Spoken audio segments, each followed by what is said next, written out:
Ini sudah yang ketiga kalinya ya, pohon mini, pohon kecil ini baru saya nanam itu usia 8 bulan sudah langsung berbuah. Ini sudah yang ketiga kalinya. Jadi buat pemirsa yang ingin mendapatkan keberhasilan agar segera nanti pohon nangkanya itu berbuah, segera menikmati hasilnya, maka lakukan dari apa yang sudah saya paparkan. Nah, tidak sedikit yang mendapati kalau ada nangka yang berbuah di permukaan tanah, maka harus kita berikan alas seperti ini ya. Dengan menggunakan alas apapun boleh, karena nanti dapat berakibat fatal kalau kita biarkan, maka akan terjadi faktor pembusukan yang demikian. Belum wayahnya dia matang, dia sudah busuk. Lalu berapa lama sekali kita harus melakukan penimbunan atau pemupukan? Ini menjadi kunci yang sangat penting sekali. Sahabat bisa saksikan ya, semua gagang ini tinggal yang besar-besar. Batang-batang ataupun cabang ataupun gagang yang kecil semuanya sudah tidak ada. Kenapa? Ya alasannya demikian. Assalamualaikum warahmatullahi wabarakatuh. Jumpa kembali masih dalam kehidupan desa. Melihat dari tingkat keberhasilan saya. Nah, sobat dapat lihat ya, ini pohon nangka yang masih mini, masih kecil sekali ya. Lihat batangnya hanya memiliki ukuran sekian. Nah, ini sudah dapat memiliki buah yang segini lebatnya. Nah, buat pemirsa yang ingin memiliki kebun nangka agar dapat berbuah lebih cepat dari waktu yang kita perkirakan, ini simak dari apa yang saya paparkan sampai selesai supaya tidak gagal paham. Lihat ini, pohonnya baru sekian, ini buahnya sudah sampai ke tanah-tanah, menyentuh tanah ya. Bahkan ini sampai saya ganjel. Sebetulnya caranya tuh sangat mudah sekali. Ini harus diperhatikan ya. Yang paling pertama yang harus dilakukan adalah mengingat kalau pohon nangka ini itu susah untuk dicangkok. Jadi betul-betul kita harus memilih bibit nangka ini dari okulasi sambung pucuk, bisa dari beli di pertanian atau mungkin di pakarnya. Nah, ketika sudah mendapatkan bibit sesuai yang diinginkan, karena ini saya pengennya nangka lokal ya, karena ini ciri khas dari Jawa itu nangkanya seperti ini. Jadi mini tapi sudah berbuah lebat. Lalu kita harus menyiapkan lahan media tanam. Lihat, media tanam yang saya miliki ya, ini ditanami kurang lebih sekitar 2 bulan masih tetap lembab dan ini masih bisa dicoker-coker pakai tangan. Itu artinya setelah pemilihan bibit yang paling utama kita harus paham, media tanam ini harus betul-betul kita pikirkan. Jika sudah terlanjur sahabat itu ditanam, maka kita harus lakukan penggemburan kembali seperti ini kalau media tanamnya mengalami pemadatan. Nah, kalau masih belum terlanjur untuk ditanam, saya anjurkan untuk pohon nangka ini dapat menggunakan satu, pupuk kandang, yang kedua, ini bekas bakaran sampah, dan yang ketiga, mungkin sahabat ingin memberikan nutrisi, bisa menyiraminya dengan menggunakan air leri atau air cucian beras. Media tanam itu biasanya kalau hanya tanah normal, 2 bulan aja itu sudah mengalami faktor pemadatan.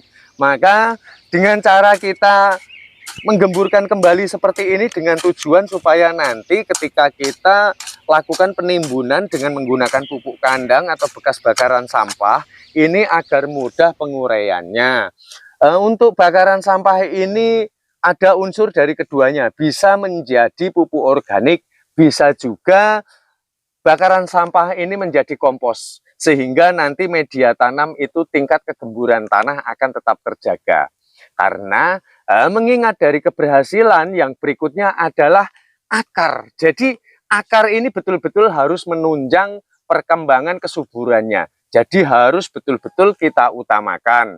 Lalu hal yang berikut untuk mencapai ke dalam keberhasilan, ketika kita sudah tanam dan nangka kita ini sudah berusia kurang lebih 8 bulan ya, lakukan penyayatan seperti ini, jangan berlebihan ya.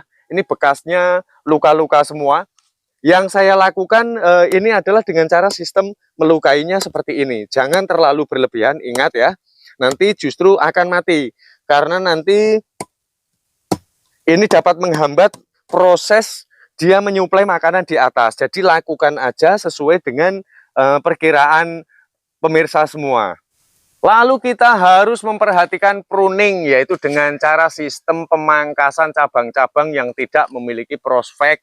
Jadi sahabat, kalau mungkin pohon nangkanya pernah memiliki gagang seperti ini dan sudah pernah muncul buah ya, lalu buahnya itu jatuh tidak kunjung jadi, ini itu nggak memiliki prospek, dia itu memiliki ukuran yang lebih kecil. Kendati pun ini sudah ada buahnya seperti ini ya, ini harus kita buang. Karena nanti kalau nggak kita buang, makanan itu dia akan tersalur banyak ke dahan ini, sehingga ini akan menghambat dari perkembangan pembesaran pada buah nangka. Nah ya, ini harus kita lakukan sistem pruning seperti ini, batang yang tidak memiliki prospek, sehingga nanti seluruh makanan semuanya akan masuk ke dalam buah ini. Lihat, gagangnya besar, ini berarti nanti ukuran yang dihasilkan dari nangka tersebut akan memiliki ukuran yang lebih besar pula.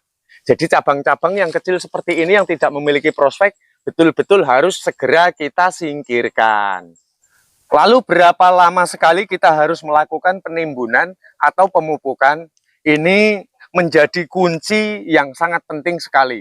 Jadi kita harus melihat dari tekstur kepadatan dari tanah di sekitar media tanam nangka kita. Jadi kalau dia masih memiliki tekstur yang gembur, juga kelembapan yang masih tetap terjaga, ya sudah, jangan lakukan pengurukan. Jadi jarak rentan waktu itu tidak menjadi ukuran. Kita melihat kalau tanah sudah memadat, harus segera kita gemburkan kembali.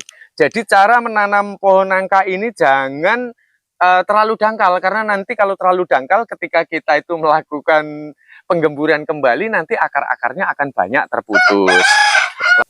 Dalam menyiraminya dengan menggunakan air leri atau air cucian beras itu tiap hari juga boleh ya, 2 hari sekali juga boleh, paling selambat-lambatnya 3 hari sekali. Jadi kalau sobat ini mencuci beras ya, biasanya ibu-ibu di rumah itu jangan dibuang sembarang tempat. Jadi silahkan buang di sekitar areal pohon nangka kita.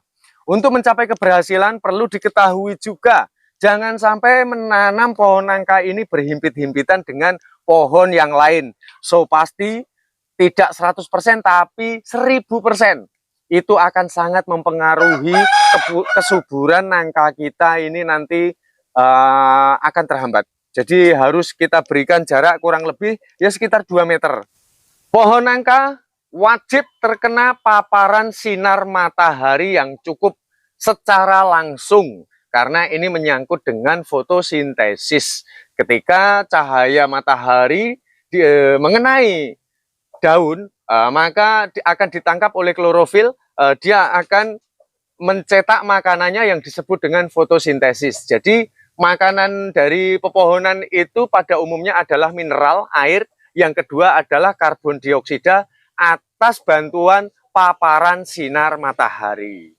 Nah, seperti inilah pentingnya memahami tanaman nangka kita agar segera berbuah. Karena saya sendiri ini sudah yang ketiga kalinya ya, pohon mini, pohon kecil ini baru saya nanam itu usia 8 bulan sudah langsung berbuah. Ini sudah yang ketiga kalinya. Jadi buat pemirsa yang ingin mendapatkan keberhasilan agar segera nanti pohon nangkanya itu berbuah, segera menikmati hasilnya, maka lakukan dari apa yang sudah saya paparkan.